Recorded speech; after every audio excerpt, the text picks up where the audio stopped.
Perëndia është një ati mirë që u jep dhurata të mira e fëmijëve të tij. Ai njeh mendimet tona, njeh nevojat tona edhe dëshirat tona.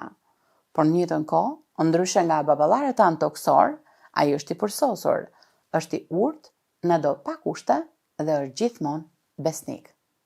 Ky është karakteri Perëndis tonë, edhe ai nuk ndryshon. Kur e kuptojmë me të vërtetë që Zoti është Ati ynë, nuk kemi më frikë.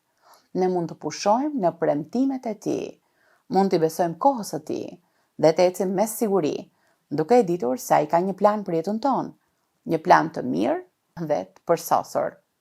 Ky është thelbi i të jetuarit si fëmijë i një Ati përjetësisht të mirë. Nuk kemi nevojë t'i kuptojmë të gjitha, thjesht duhet t'i besojmë Atij ashtu si beson një fëmijë i vogël. Tek letra e parë e Gjonit, në kapitullin 3 dhe në vargun 1 lexojmë: Shiko ç'dashuri të madhe na dha Ati, që të quhemi bij të Perëndisë.